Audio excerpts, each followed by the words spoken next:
Moines Park and Recreation Board meeting for February 25th. Please come to order. Rebecca, would you please call the roll? Nolan. Here. Clubb. Here. Facto. Here. Haney Vanderhaar. Here. Davis. Here. Cahill. Here. Yanza. Here. Scavo. Here. Thornton. Here. Feltner. Here. Rogers. Here. Bozen. Here. Simonson. Here. Thank you. We have a quorum. Will we look at the agenda for a moment, please? If you notice that we have moved the director's report after for board action because we have a guest speaker from the city manager's office tonight. So if that meets with your approval, could we have a motion to approve the agenda? I'll move. Second. All those in favor? Aye. Thank you. Let's take a look at the minutes from the January 28th meeting. Are there any additions or corrections to the minutes? Hearing none, may I have a motion for approval? So moved. Second? All those in favor? Aye. Thank you. So then we'll move on for board action. All right. On your agenda tonight is the proposed sale of a piece of parkland known as Allen Park. Also, as part of that same action would be, if that were to be the action, to dedicate a new larger piece of parkland to take its place in our system. The best way to really tell the story and give you the information you need to have to make your decision is by first inviting our Assistant City Manager, Matt Anderson, who's also in charge of the city's economic development work that we do. And Matt will talk about this for, at least he'll open it for us, and then he'll transfer it to Kevin to do a PowerPoint presentation on this. Good evening. My name is Matt Anderson. I'm Assistant City Manager. I oversee the city's Economic Development Department, and I'm Ben's liaison into the City Manager's office. Thanks for giving me a few minutes. I didn't get moved up earlier on your agenda because I'm worthy of being moved up. My wife just had foot surgery on both feet, and I'm responsible for fetching her things. So I have to go home and fetch her things. This is going to be really brief. Ben asked me to give you a quick introduction, just to kind of put this first agenda item into some context. Economic development downtown is never easy. Everything is kind of a meat grinder, and some of you who've worked downtown know that. I know Mr. Simonson is aware that there's always hurdles to get over. And as we developed, with this board's assistance, the Papa John Sculpture Garden, what we were working to create there was really kind of downtown Des Moines lakefront property. That was our mountain view, if you will, and you can see the development that's happened around that park, and it's done its job. One key parcel that's underutilized in that, or one key block that's underutilized in that stretch is where most of you understand it as where the big ugly subway sign is that created a lot of attention when it went up on the north side of the park. And that entire block is kind of poised for redevelopment. And there's a development opportunity. One developer is working to acquire that entire block, which would be the subway, the vacant well-marked parcel, and Scotty's Body Shop. Scotty's Body Shop has kind of been a fixture at that location. They really serve the downtown population. Body shops are kind of one of those necessary evils in a city this size. You don't necessarily want it next door, but when you need it, you sure would like it convenient. So we want to keep Scotty's downtown or in the perimeter of downtown because they serve that downtown workforce as an amenity to downtown. Everybody gets an offender bender, and you want that to be convenient. We relocated one body shop when Wellmark did their assembly. They're down in the Airport Commerce Park West off of 63rd Street in a new facility. And we'd like to keep Scotty's in the downtown vicinity. So this is one of those, I told Ben earlier, a week or two ago, the story of not setting up a lot of dominoes to try to do economic development. You kind of think you're getting all the pieces put together, and at some point, somebody's got to tip that first domino to get everything to roll into place. And the relocation of Scotty's is something that our real estate department helped them with, not looking at city-owned sites, but just any site that would work for them. It's a very particular zoning. They need M1 zoning. It's an industrial zoning for a body shop. And that's really hard to find in the vicinity of downtown. Usually industrial zoning gets tucked off into the corners of a city somewhere, and that's not very convenient. That works fine for a manufacturing facility. It's not very convenient for a location like a body shop that needs people to be able to come and go easily. And so as they started to look, they focused in on this area just to the southeast of here along MLK, because a lot of that is MLK was cutting through an industrially zoned area. And they've looked at different parcels, and there were very few that actually have M1 zoning, so it actually made their job kind of easy. They looked at a couple privately owned parcels. For one was too big, another one wasn't available for redevelopment, and they zeroed in on the current Allen Park site where the community gardens are. And we kind of scratched our head at first when they liked that site. But we said, well, let's talk to Ben and see, and Kevin and the staff, and see if that's a possibility. Is there another location for the public gardens? And then when we started talking, we were looking to try to get a win-win for everybody. Can Scotty's win? Can we win with the redevelopment parcel along the sculpture garden? Can the Parks Department win?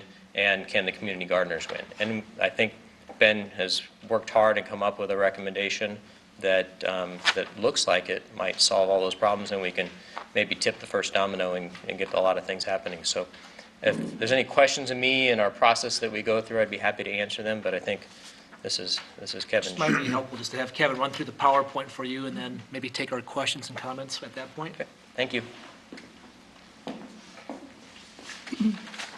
Chair Nolan, members of the Park and Recreation Board, Kevin Moran, Senior Park Planner. I'll just go ahead and get started. Allen Park, located at 504 Southeast 6th Street, here is in the red rectangle here. It's formerly along the Allen Street. It's with the new Southeast Connector, ML King East, and then Scott Street is kind of the parameters, and then Southeast 6. So that's just south of East Village, still in that same downtown area. The park was named after Captain James Allen, who was in command of the 1st Regiment of Dragoons, established and commanded Fort Des Moines in 1843. The parcel of the park is just under an acre. It had a remnants of a basketball court on the north, a former wading pool, has a swing set, a storage shed that used to be a restroom building. When the Southeast Connector went through and Southeast 6 got rebuilt, the utilities for this parcel we kind of had to have removed, and at that time we did not replace, knowing that those facilities were getting rebuilt over Cavero Park, and that's where all that activity went. There's also 5 mature trees on the site and then a perimeter fence. Back in 2009, the space was kind of taken a look at, and community garden was established for the downtown East Village area. Right now we laid it out for about 72 plots. Right now there's 37 gardeners that are using about 43 of those plots. And so we did have some space there that was still available, but the demand just wasn't there just yet. But we felt it was still a good activity for this area. The gardeners were told when this was developed that was a temporary site. We knew it was going to probably redevelop at some time, and that's why we're here tonight, because it has come upon us. What has happened in the recent events is the council received a letter from Chris Buchanan, who's offered to purchase this property. The council's referred it to the city manager and the Park and Recreation Board for their review and recommendation back to the council. From there, the council will hold a public hearing on selling the city-owned property and can accept his proposal. The fair market value will be determined by a third-party appraiser, and we have received that cost. I know we discussed it at the executive board, a little bit higher than we expected. It's about $650 a square foot, or around $270,000. The council can choose to, if they accept that, to which budget the funds will be deposited into. So what is part of this development of this site? It's still in this red rectangle here in the bottom right-hand corner. As Matt mentioned, it's M1 light industrial, so there are some zoning conditions with that property. At the same time, though, it is adjacent to the Market District. It also is governed by specific guidelines of the Downtown Overlay District, which is shown here in the yellow. Those have to pertain to the building setbacks, the architectural standards, landscape standards, the view to the site from all the adjoining streets. And so it's not just going to be your typical body shop that you might have in mind. It's going to be having to follow through all these setbacks and all these guidelines before a building permit and other issues will be resolved and approved. So just knowing that as the concerns were some people going, what's going to happen to this property in the future? Before the board tonight you've got 2 options. Obviously, the first one is not to sell the parkland. There would be no disruptions of the gardeners, and then Mr. Buchanan would have to look for an alternate site. The other, which is what staff is recommending, is to sell the parkland and relocate Allen Park. The benefits of that would be the community garden program continues. We did find a site that's already on existing city-owned land, so there would be no more further cost to acquire property. There is a gain of 1.9 acres to the parkland of the city. I know in the packet we put down 2.8, but working with our property management and did some final GIS, I'll show you a little bit later, it came out to be 2.9 for the future parcel. The other nice thing about this property, it's adjacent to John Pat Dorian Trail, and it's also next to the river. It also, the funds can be used to develop this site. There will be disruption to the gardeners this coming year, and we did make contact with all 37 of them. We heard from 32 that understand that disruption and are okay with creating the gardens, not forcing it this spring, but building the site for next year's use. Because timing right now is just not going to be the best with this long winter and trying to get everything together with the property that's currently in its state, which is have construction on it already. How we determined where this property was going to be was we looked at our city-owned map here, and what our property management does is they kind of, all the colors shown here are city-owned property. The second set of colors then kind of delineates what property is for what designation and what the use of it is. The right-of-way is all in, the tan. The parkland is all in the dark green. As you can see in this area, there's Allen Park, you've got Cohen Park to the west or to the east, and then you've got Crevero Park. The WRA is in the light green, and that's for the utilities, the sanitary sewers. The stormwater property, that's basically allocated for your levee, as well as their storm sewer pipes and everything else. And then the community development, that is for urban renewal. And so when we looked at this site, we started thinking about, well, here's a nice little parcel, and you know what? We worked out with stormwater. The levee is, always going to be levee, but it can be designated as parkland as long as there are easements that allow them to come on the property to manage that levee as they do, to manage the utilities that were going to be underneath this that are already, because there's already sanitary sewer and storm sewer in this area. And so that's not anything new that we have throughout our parkland.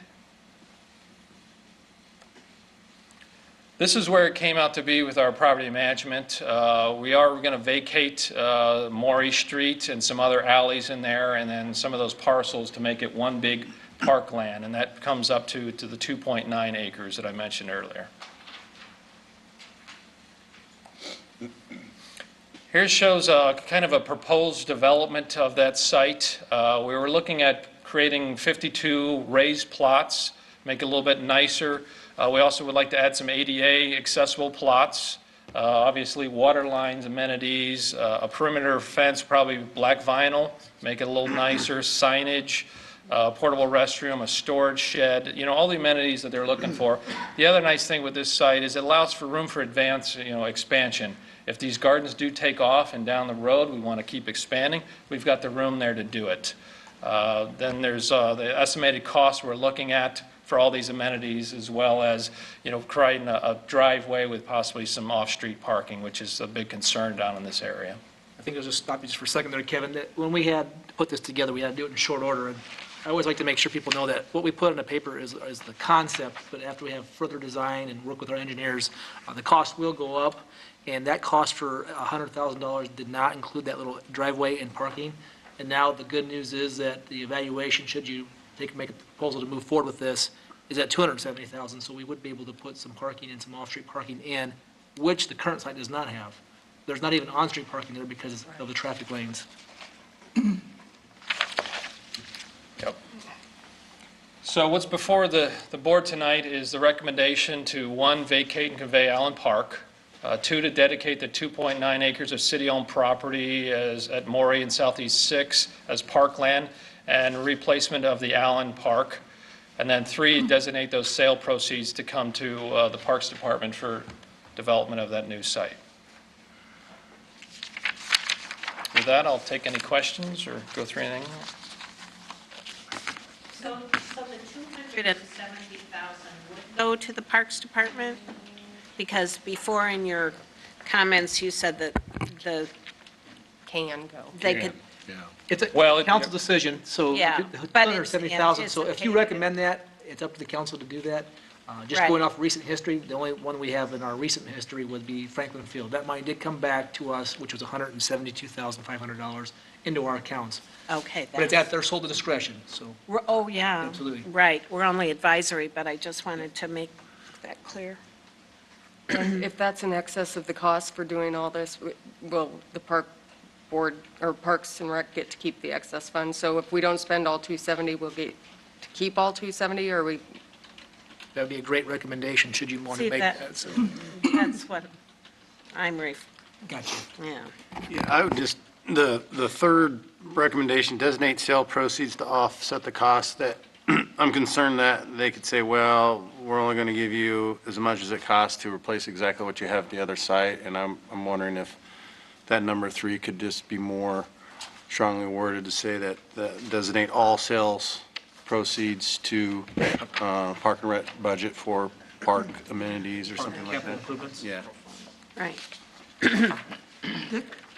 Yeah, a question that I brought up at the executive committee meeting about the preparation of the land for the garden area by the purchaser, which, I mean, I have a real problem. I mean, I don't have any problem with this transaction.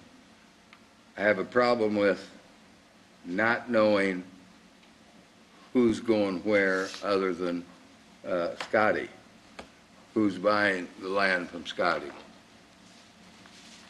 From what I understand, that can't be released yet. I appreciate the question. I also wondered who that was, out of just more curiosity than anything else. But right now, that it would be potentially a deal breaker, is what I understand. The other question was the preparation of the land. One thing that Matt Anderson's helping us with is that the person waiting in the wings down by the sculpture gardens for this potential large development that has a huge economic impact would be willing to make a gift potentially to the department, maybe a playground above and beyond the 270 and everything else we're doing. So he's working on that angle for us, I understand. Yeah, and I'm not going to make No.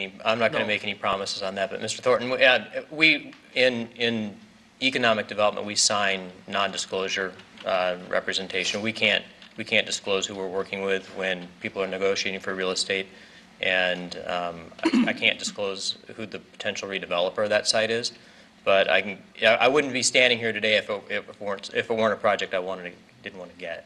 Well, I can understand why you would want to know, but I don't know that it should impact, the garden decision should probably stand alone on its own. Either it's a good decision for the park department or it's not. Well, I think I could probably put a name in an envelope and be right, but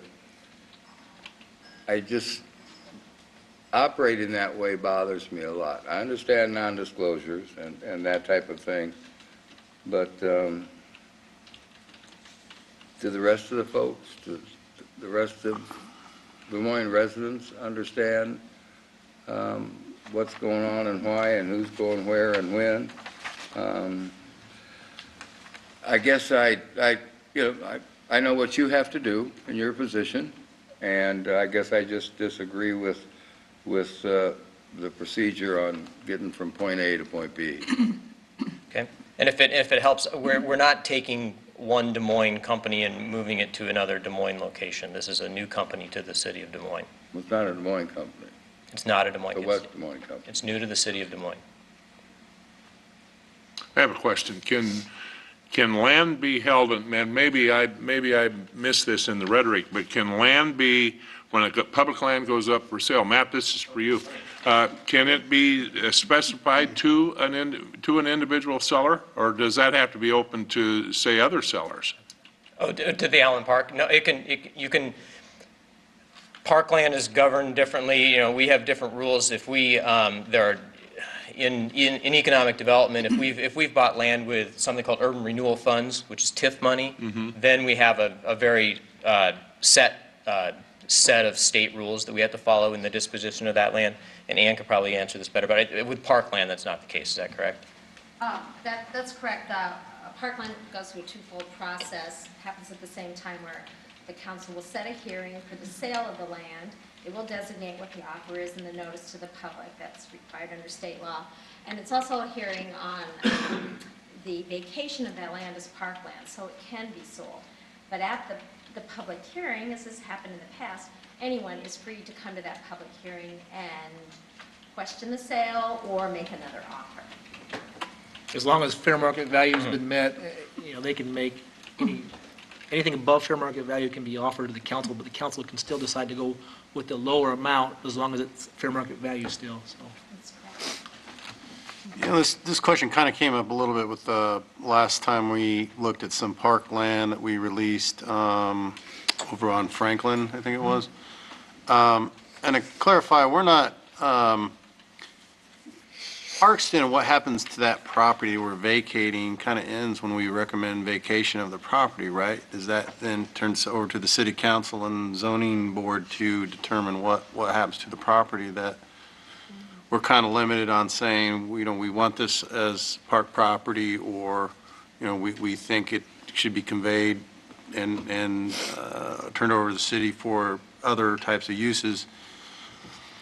And I would make the comment too, it's always nice to know the full context of everything, but if someone said to me, if this is rock solid, where we can take a piece of green space that's really not developed as a park yet, not sure, given that location, you could really make it go at a park on that corner on the MLK bike pass, but it's being used by the community garden, whatnot, and we can basically swap that space and get double the area, including riverfront property, where we could actually turn this into a real park and an area of town that is developing and is going to see more people living down there.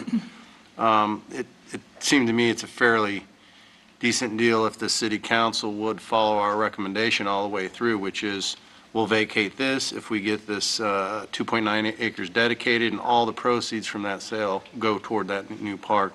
I would support. The thing that makes it nervous about it is we vote and vacate. Of course, city council can do whatever they want, but that's always a situation where we're an advisory board. But as far as this, I consider it more of a swap. At least in Franklin we gave that up. We never got any additional park space. In this case, we're going to double it. We're going to have some riverfront park space, and I think it's probably something I can support. Was Franklin ever developed after all that? Yes. Was it? I never. Yes. It's embarrassing. And they built those condos, Kevin, I have a question for you. apartments. The area around this triangular piece is pretty rough right now, too. Yeah, I can. Do we have any, will we be able to take care of any of that to help our park location? Yeah, right now, it's got the WRA sewer project that's going through. It's a 12-foot wide pipe, and that's why if you go by it, it looks just like a construction zone. They're hoping to finish that up this spring. They put the pipe through, and I've got the last connection. So before we start taking ownership of it or anything like that, we'll definitely make sure that the grades are brought back to where they need to be. It's cleaned up, it's seeded, so that then we can come in and take care of it, what we need to do. Well, there's a lot of weed tree and undergrowth and things. Can we work with that, too? Sure. And I'm sorry if I missed this, but in terms of outreach to the neighbors and the organization that organizes the garden plots, they've been talked to about this? Sure. What's their? We're very proud of our public transparency and all these things. And let me just tell you what we did. Of course, your agendas are posted here tonight, but I went above and beyond the city's policy. We sent a letter with maps and detailed pictures and concepts to all of our gardeners. Then we did follow-up. Callie's in the crowd tonight. She's our volunteer coordinator as well as our community garden coordinator. Fresh off of hand surgery, so it was perfect for her to just do some phone calling instead of typing all week. So she phone called and followed up with all of them until she could chase them down. And we didn't hit 100%, but we hit pretty good numbers, 32 out of 37 or something like that is what you said. Then I sent a letter to every neighborhood president with your park board communications and detailed plans. And Jen Fletcher has a great system she's built for me, so I can send a note from my office to them. It tracks how many people opened it, how many people forwarded it. So we had like a 60% usually on average rate of being opened and forwarded. So we've identified everybody. I'm surprised there's nobody here tonight, but I think that we've done a good job making sure everybody knew about this. I have a comment.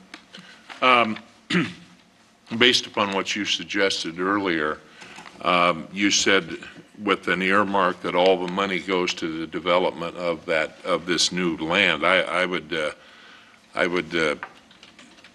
propose on that not necessarily all the money go to that, but what is suggested as far as adding a parking lot, adding water, and if it comes in, say, at 100,000, we're still going to have probably 150,000 left. I don't think we need to put that in there, too.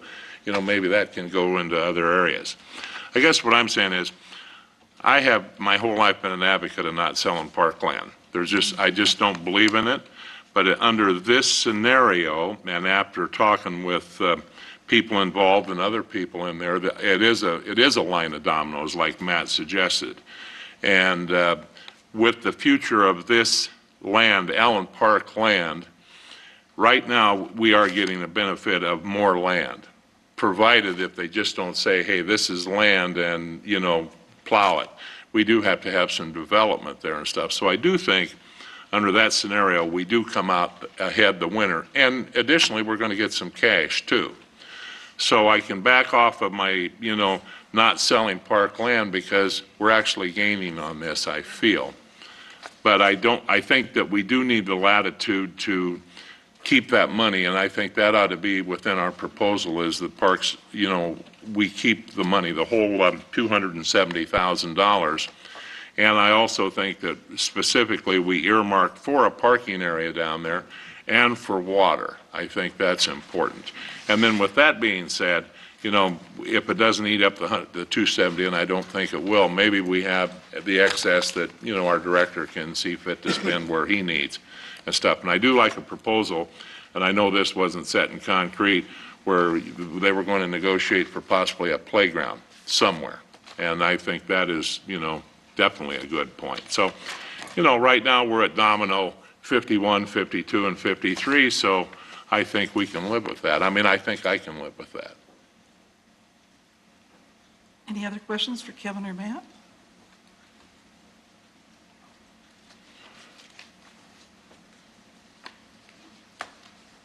Some of you have been very quiet. I don't hear down there. Very well laid out. Do I have a motion for approval? So moved. Second? Second? May I add the provision that 100% of the funds will go to the Parks Yes. Department? I think that's all we need to say. Second. And that we will develop, if we can include in your motion, that we would also make sure that we develop as quickly as possible parking area and water down there. Just to be real clear before you make your final motion there, is that our feedback from our community gardeners were that you go ahead and get ready for the spring of 2015. Just because, as you can see, the site, there's not a lot of room to go in there and give them a temporary site over here while we cultivate the land for them and prepare these raised beds, which is the first of our kind in our city. And they were okay with that. So we'll get it all built, but it'll take us most of this construction season to put it together. We'll do it in-house, and we'll get it all taken care of. Just make sure everybody caught that point. Just an aside, I was adamant at the executive meeting that I wanted the gardeners in there by this year, but going down and looking at the site, it really is going to take a little more time than that. What do you say? We might be able to work on, they might be able to get a spring crop in. Scotty's isn't going to break ground the day they take possession, but they may be able to get an early crop and That'd be great. have to relinquish the site in midsummer or something. We will work with them. When is Scotty's proposing to break ground? They had a pre-application meeting with our permit and development office last week. I don't know the exact date, to tell you the truth. They still have to design the property, but I'm going to just throw out July 1 as a give or take a month. So we could actually have gardeners plant there? May be able to. Peas, carrots, no tomatoes. Maybe it's June 1, but maybe they can get some spring lettuces and something Yeah. like that. You won't get tomatoes or. Is that something you can specifically ask them about? Yeah. Are we clear on the motion that Rebecca, would you call the roll, please? Nolan, Yes? Ogle, Yes. Clubb, Yes. Facto, Yes. Haney Vanderhaar, Yes. Davis, Yes. Cahill, Yes. Ganza, Yes. Scavo, Yes. Thornton, Pass. Beltner, Yes. Rogers, Boson, Yes. Simonson. Yes. Thank you, we have approval on that. Moving on. Oh, thank you, Matt, and thank you, Kevin, for your presentation. Very helpful. Next, Just we have an appointment, there's no staff report, it's just a very good advocate of trail and greenways, Tim Lane. He's been very, very helpful and very much a hard worker for us. His bio is included in your packet, if you have any questions. So moved. Do we need to have Do I have a anything else? second? Second? Rebecca, would you call the roll, please? Nolan. Yes. Ogle. Yes. Club. Yes. Facto. Yes. Keeney Vanderhaar. Yes. Davis. Yes. Cahill. Yes. Ganza. Yes. Scavo. Yes. Thornton. Yes. Feltner. Yes. Rogers. Yes. Boson. Yes. Simonson. Yes. Thank you. We have a unanimous vote. We'll move on to the director's report. Thank you. Well, we kept the director's report short on purpose because we didn't know how long our first item would take, and we want to try to keep responsible with your time as well. So we have two great items. You may not understand why we have an extra R here, but they're going to tell you in a little bit. The mayor's annual ride is coming up again, and we like to freshen it up, so it's now the mayor's annual ride and run for the first time this year. And now Brian Beck will tell you more about it. Chair Nolan, members of Park and Recreation Board, Brian Becker, Park and Recreation Superintendent. As Ben said, I'm here to talk about the Mayor's Annual Ride and Run this year, and that is on April 19th. For the past 26 years, cyclists from across the state have participated in this 25-mile bike ride through Des Moines. This event draws nearly 1,000 people and is a symbolic start-off to the biking season in central Iowa. Proceeds from registration fees go toward the Des Moines Trail System. In the past 10 years, we raised over $100,000.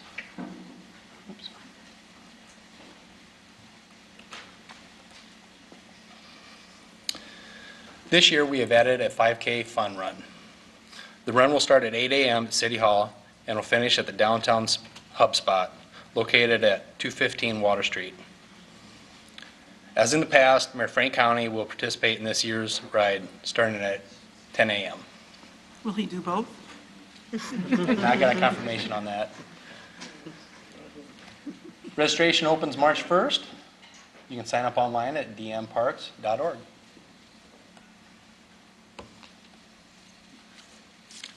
Brian? Thanks. Thank you, Brian. Next, we'll have Matt Southler come up. I think it's very interesting, and I don't know that we've ever done this with the board, but I wanted to do it for a couple of reasons. One, to advertise these great seasonal positions, and two, just show you the number of people that we hire in Parks and Recreation.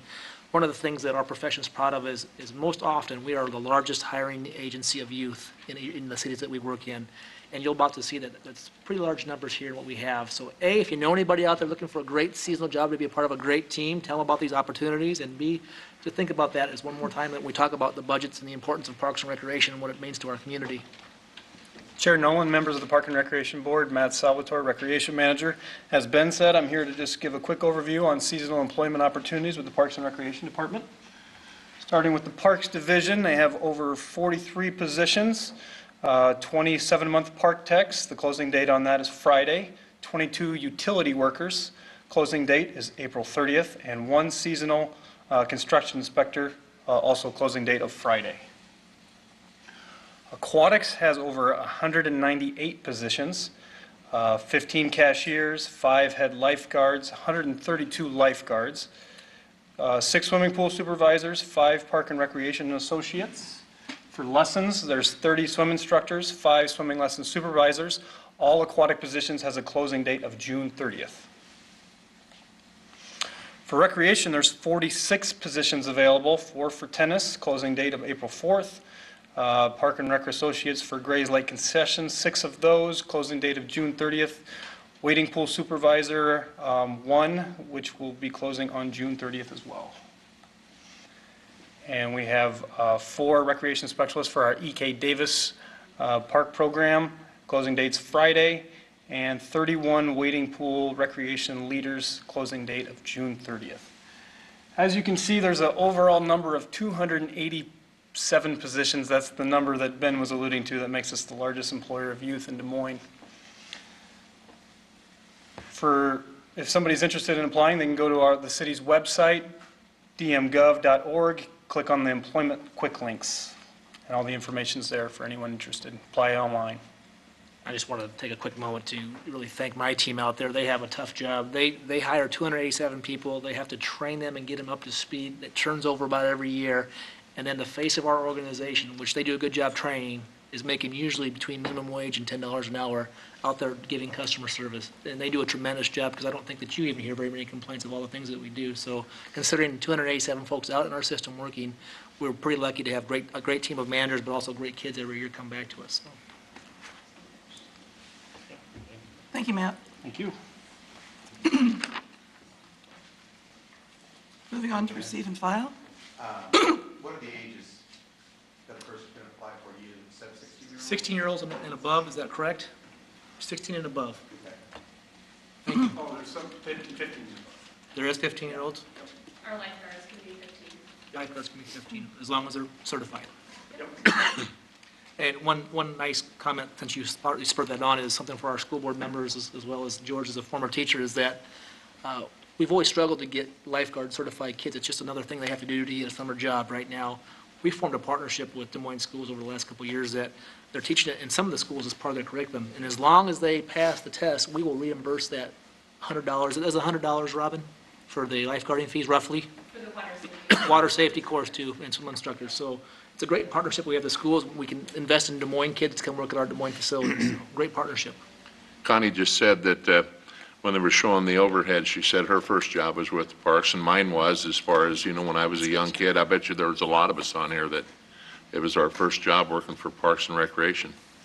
And hiring 300 kids, basically, that's a tough supervisory job. Yeah. They all get evaluated twice. Yeah, so it's a lot of work. Okay, moving on to receive and file, the principal Riverwalk rules and fishing ordinance amendments. Ron Ward, our Ron? parks manager. Chair Nolan, members of the Park and Recreation Board, Ron Ward, Parks Manager. The Park and Recreation staff worked with Downtown Community Alliance and the Riverwalk Development Authority to develop park rules for the principal Riverwalk. These rules will facilitate the safe use of the area and help protect our valuable city asset. Except for one proposed item, all of the attached rules are actually summary statements of requirements or prohibitions currently in the Des Moines Municipal Code. And you have that in front of you. It doesn't show up very well, but you guys all have a copy of that. These summary statements do not need further board approval. However, there is a new proposed rule on there for prohibiting skateboards, bicycles, inline skates, or similar recreation equipment on park furniture, railings, concrete edges, and art sculpture pieces. And this does require board and council approval. That's the next to the last one on the bullet point on the list. While developing these rules, the Downtown Community Alliance also requested that we limit fishing on the principal Riverwalk. Municipal Code Section 130-109 deals with prohibited fishing areas, and it currently prohibits fishing on the any bridges from the Center Street Bridge to the north city limits. So that would be, this is the Center Street Bridge to the north city limits. So that's already in the city code, but that fishing is not allowed on those bridges. The amendment that's proposed to Section 130-109 includes prohibiting fishing from any bridge crossing the Des Moines River between East-West Martin Luther King Jr. Parkway and the north city limits. So this would cover all the bridges in the Riverwalk area. So now we're proposing that it would go from the Martin Luther King Bridge to the north city limits. So that would pick up the bridges in the Riverwalk, which would be Grand, Locust, Walnut, the Red Bridge, and Court Avenue and the Red Bridge, yeah. The amendment also prohibits fishing from the banks of the Des Moines River between the Martin Luther King Bridge to University Avenue. And we went that far because along the banks north of the Riverwalk, you've got the Botanical Center on one side and you've got the dog park on the other side. And then it also would prohibit fishing from the principal Riverwalk multi-use trail. The exception would be fishing will be allowed from the pier located on the south of the Iowa Women of Achievement Bridge, which is the Center Street Bridge, on the west side, which is that structure that's there now, the drawdown structure. So that would be this little gap right here, That's where that structure is, and it's right across the street from Wells Fargo Arena. So fishing would still be allowed there, and that's where a lot of the people fish now anyway. As we were going through this and found too, we were looking at where fishing was talked about in city code, and we also realized that we needed to do some amendments for Gray's Lake. And so we're also recommending the amendment to the Lakes and Ponds section of Municipal Code, Section 74-97. And this amendment would prohibit fishing at Gray's Lake watercraft rental dock, the swimming beach, and the pedestrian bridge. So the reasons for these proposed fishing area amendments are elimination of the danger and other issues posed by people using equipment such as fishing poles, fishing line, the hooks, the conflicts between those people fishing and people wanting to use the trails, use Gray's Lake, walking, biking, whatever they're doing. It also leads to some unsanitary conditions that result from litter, dead fish, and fish remains that are left behind, which of course leads to the odor, unsightly conditions, and safety and hygiene concerns for employees responsible for cleaning and trash removal. So the new rule and the two amendments that are being received and filed this evening are scheduled to be considered again at the March 24th Park Board meeting. And if they can be recommended to City Council to consider and approve. And then upon City Council approval, then we would post signs on the Riverwalk and at Gray's Lake. So just to recap, this all came to be because we have this great new facility called the Principal Riverwalk, and we knew that we had basically a half a season last year that we had enough to learn from what some of the issues might be to help govern it. So we worked with our friends at Downtown Community Alliance, and we worked with others and users. We said, let's come up with some rules, but you don't want to post 1,000 rules because you'd have sign clutter over this beautiful facility. So we took the top rules that were already in your code with these new rules about skateboarding and fishing, and we post signage around. So that's where we're at today. We just want your feedback, if you will. Have we hit the mark? Have we not hit the mark? I have a real problem with the fishing situation. And I understand some of the locations are those that, probably you should not allow fishing on. The Court Avenue Bridge, I go back and forth across the bridges to the Capitol and back year-round, and there are always people on the Court Avenue Bridge fishing. How can we take that away from them?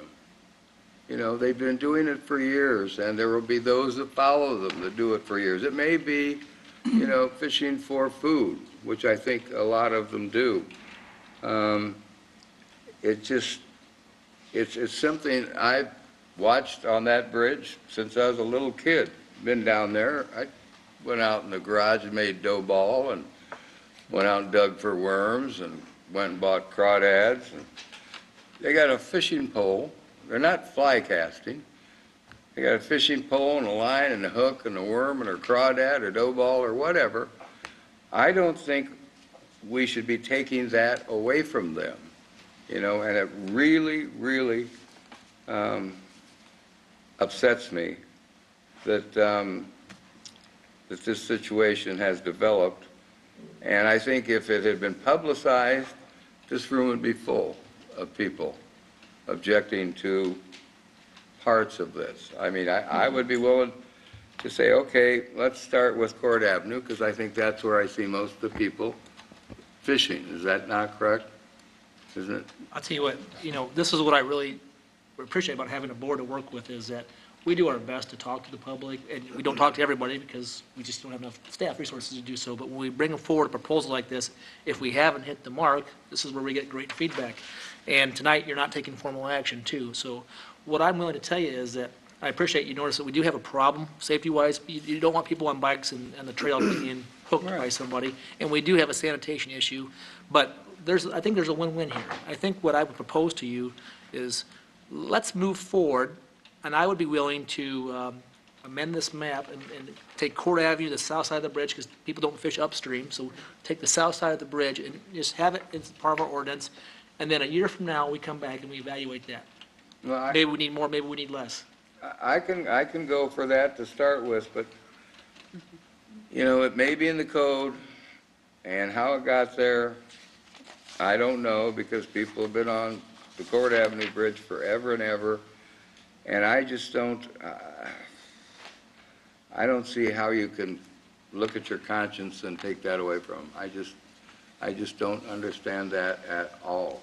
And further the deponent saith not. I could go on and get really upset, but taking these things away from those people, that's for most of those people, I've stopped and talked to them, see what they're catching just for the fun of it. I stopped with my grandkids, got up and talked to them and watched them. I just think, this town is getting so infatuated with new. We're moving Scotty's auto thing, and someone's going to come in and build a big thing. We've got some of my friends trading all the buildings downtown for this, that, and the other thing, and new hotels here, and new this here, and new that. Don't forget the people that made this town what it was once upon a time. And now they're older. You don't see any young kids down there fishing off the bridge. Never have seen a kid, really, unless he's with maybe his grandpa or grandma or something. But, I would say, okay, let's start with Court Avenue and see how that works, because I think that's where most of the fishing is done. I think you bring up great points, Dick. Maybe we need to look at maybe one more bridge too, maybe Grand, because they're going to be taking that out anyway on the south side bend, because what Dick was alluding to earlier was possibly, we have handicapped people that are wheelchair bound, that's the only place that they can fish, and they can't get down to the banks necessarily, or even get down to the trail down below, and they have to stay up on top and get out of their car and stuff. I think you have a great proposal, adjustment. But I would suggest, I would hope we could also include Grand Avenue until they take it out. To the board's approval, but one more thing I want to point out to you is that these are, and it looks like a lot of red, these are places where you can't fish. However, there are places that you can fish, and a very popular destination, which many of you know, is Southeast 6th Bridge. And It's Scott. dedicated to And that. Scott Avenue. And Scott Avenue. So our goal is not to eliminate fishing by any means, and we're Parks and Recreation. We understand that that's a quality of life pursuit for people. We're just trying to minimize the safety aspect as well as drive down the cost of the sanitation. Unfortunately, I know the old adage that, it only takes a few bad apples to make the problem for everybody else, but that's what's happening right now. And we quite frankly have invested $66 million in a Riverwalk feature that we don't want to become littered with smelly, rotten carcasses of fish. That's what we're seeing right now. Paula? I could. First of all, I think that something needs to be done about some of the bridges on the Riverwalk, but I'm kind of in a unique position because that's my front yard, and I've lived there for 10 years now, which is hard to believe. But I would suggest, I certainly think Women of Achievement Bridge and the Red Bridge are very narrow. And at one point, when they first started the Red Bridge, they had hoped it would just be pedestrian and bicyclists wouldn't go on it. Well, of course, everybody goes on it, as they probably should. The point is, I can see that there is a reason and a possible danger for people fishing there. But I would like to see us leave Grand Avenue, Locust, Walnut, and Court as fishing bridges for these reasons. One, all four of those are wide, wide bridges. And secondly, the fishing usually starts at night after the rush hour. So yeah, you have bikers, but they're going on the trails and walkers, and I'm one of them. We go out and we check all the bridges, and all four of those bridges are used on the south side. Even with that, you still have a very crowded Scott Street Bridge. And, all of the time that I've lived there, I was trying to think if I've ever seen a fishing mess, like old worms or heads or anything, on Grand, Locust, Walnut, and Court. And as a matter of fact, I never have. The only place I've seen it, and residents have complained to me because I'm also on the DCA, is the Scott Street Bridge. And they've asked, why can't we have more garbage cans down there? Because one reason there is a mess is there aren't any garbage cans. But I do know that those people have fished there for years and years, and there are kids. They're kids with families. You know, families will come and they'll put their little picnics out and fish. And my own father, who lived to be 3 months short of 100, was known when he'd come to visit me to go down and fish on the bridge because he was old and, you know, that's what he could do. So I really think it's important, especially the river belongs to everybody.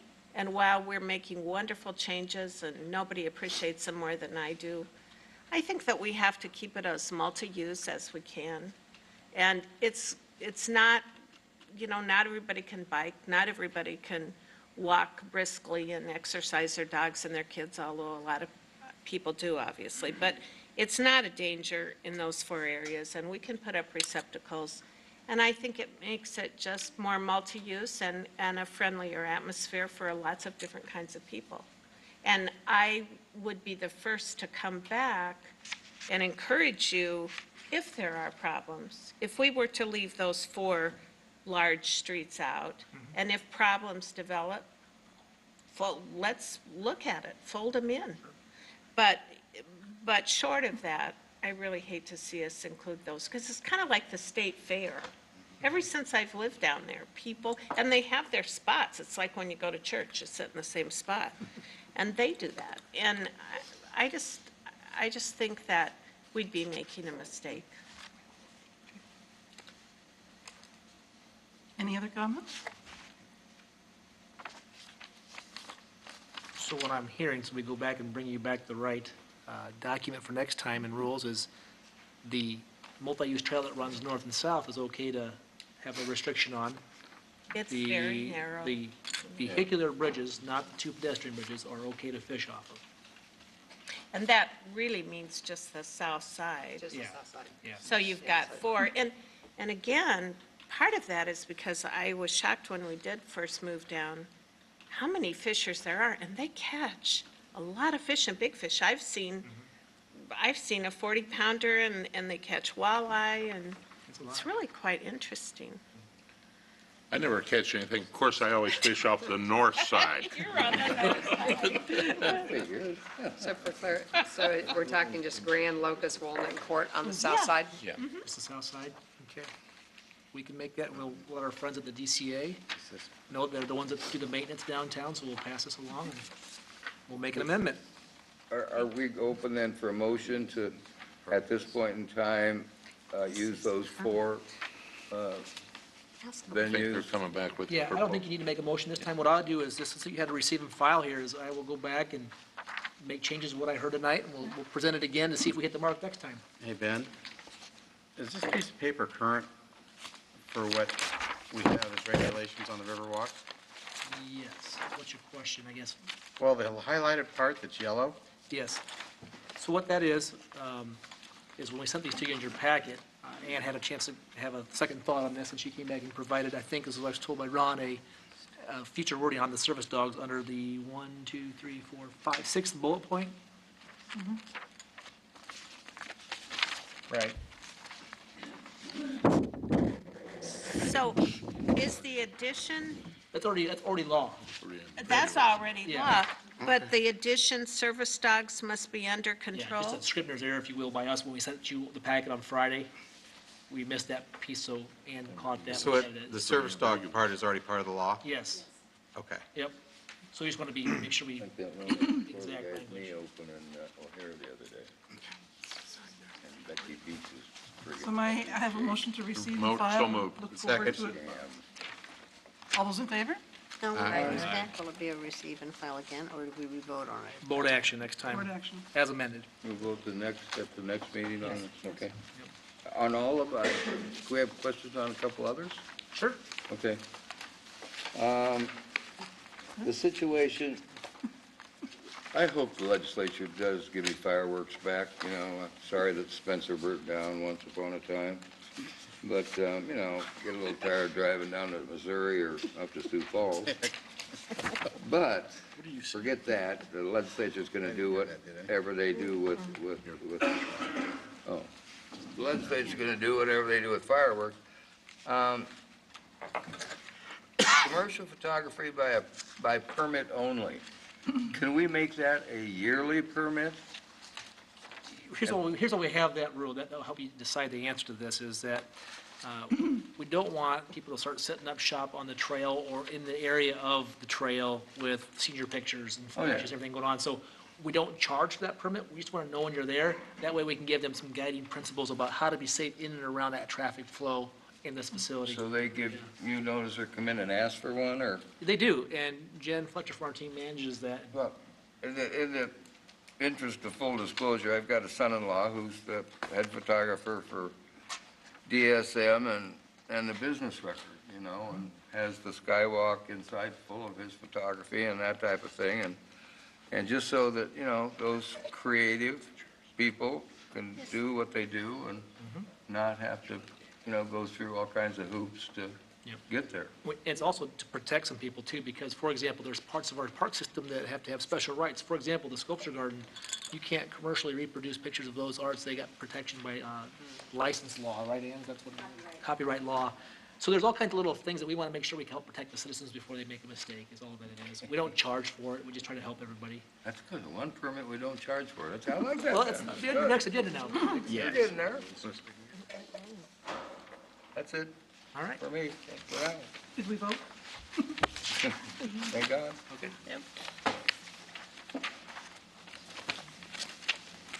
Moving on to the aquatic and wading pool proposed season. Yes, I have Robin Leeper coming up, and also Tim Smith. They divide this area into two. Robin has the aquatic side, and Tim has the wading pool. So, Robin? Chair Nolan, members of the Park and Recreation Board, Robin Leeper, Park and Recreation Supervisor. Our 2014 aquatic season will run from June 4th through August 17th. Teach Out will open early on Memorial Day weekend.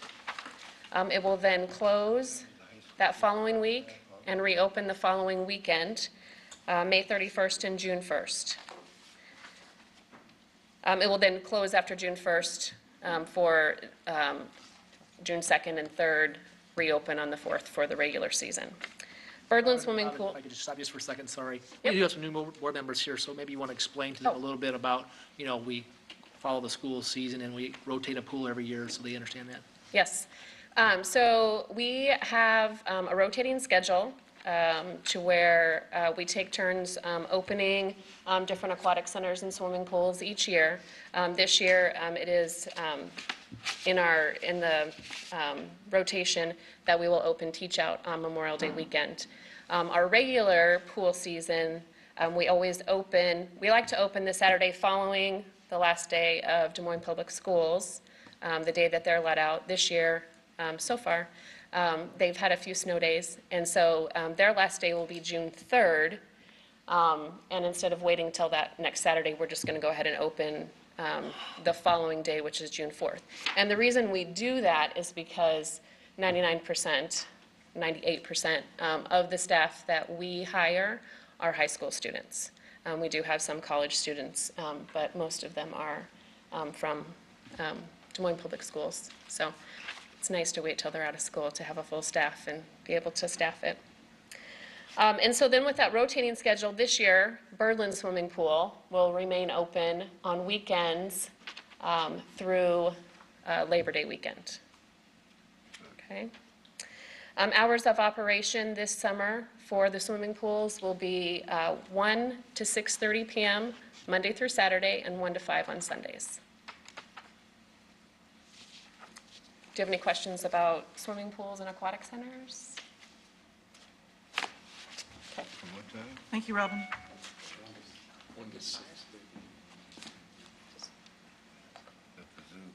Chair Nolan and members of the Park and Recreation Board, I'm Tim Smith, Park and Recreation Supervisor, here to talk to you about the 2014 wading pool dates.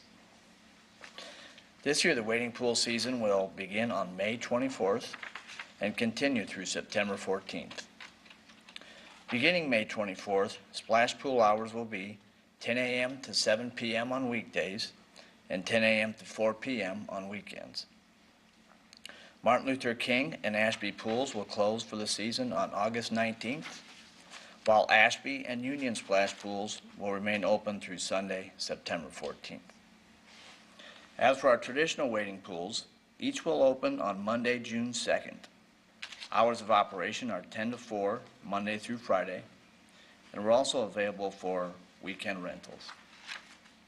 9 of the 11 wading pools will operate through Wednesday, August 6th, with Bates and Ashfield closing July 11th due to neighborhood year-round schools resuming classes. If anyone has any questions, I'd be glad to answer. Tim, I have a question. Does that, what about those pools where you push the button and the water? Sure. George, we call those spray fountains, or excuse me, spray grounds. And we have 4 spray grounds: Columbus, McHenry, Good, and Woodlawn. Those are operating 8 a.m. to 9 p.m., May 3rd through October 12th.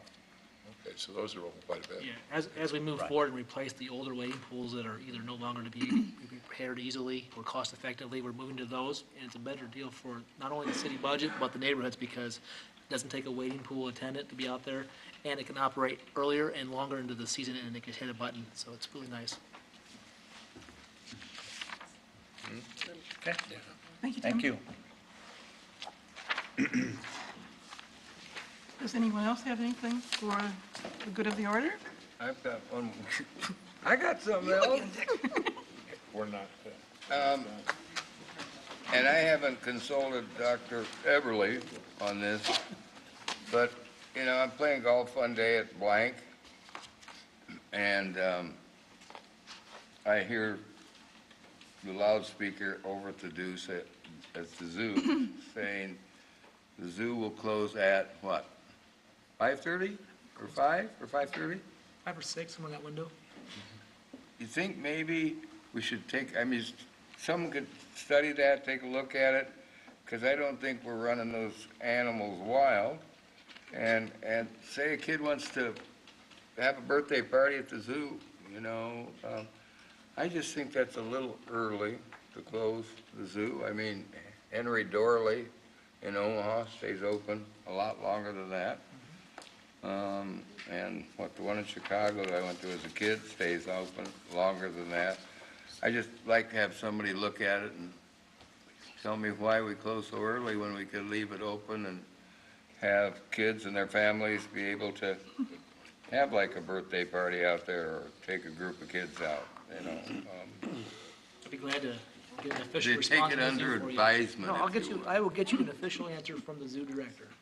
I'm sorry to spout off so much, but you gave me too much at one time, Ben. You're doing fine. You're doing fine.